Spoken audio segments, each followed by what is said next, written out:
সেই কবে ফেব্রুয়ারি মাসে আমি গিয়েছিলাম পুরীতে, আর আজকে তোমাদের সঙ্গে সেই পুরীর ভিডিও শেয়ার করছি। এটা কি মানা যায় বলো তো? তবুও দে রায় দুরুস্তায়। চারপাশে শান্ত পরিবেশ, সবুজ ঘেরা সুন্দর দৃশ্য আর পাহাড়ের উপর মনোরম আবহ, সব মিলে জায়গাটা সত্যিই অসাধারণ। ধবলগিরির প্রতিটি কোণেই রয়েছে একটা আলাদা আলাদা সৌন্দর্য।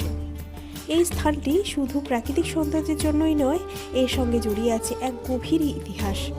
বলা হয় কলিঙ্গ যুদ্ধের ভয়াবহতা দেখে এখানে সম্রাট অশোক হিংসার পথ ত্যাগ করে বৌদ্ধ ধর্মের পথে এগিয়ে যাওয়ার সিদ্ধান্ত নেন। ধবলগিরির শান্ত পরিবেশ আর সাদা শান্তি স্তূপ মানুষের মনে শান্তি ও আধ্যাত্মিকতার অনুভূতি জাগিয়ে তোলে। এখানে এসে যেন শহরের ব্যস্ততা থেকে একটু দূরে প্রকৃতির মাঝে নিজেকে খুঁজে পাওয়া যায়। শহরের ব্যস্ততার মধ্যে এই প্রাকৃতিক সৌন্দর্য খুঁজে পাওয়া একটু দুষ্কর, তাই ক্যামেরাবন্দি করে নিচ্ছি এই সুন্দর মুহূর্তগুলো আর তোমাদের সঙ্গেও আমি শেয়ার করছি। প্রতি বছর অসংখ্য ভক্ত ও পর্যটক এই পবিত্র স্থানে আসেন ইতিহাসকে খুব কাছ থেকে অনুভব করতে। শান্তি, মানবতা ও পরিবর্তনের একটি অনন্য প্রতীকী ধবলগিরি।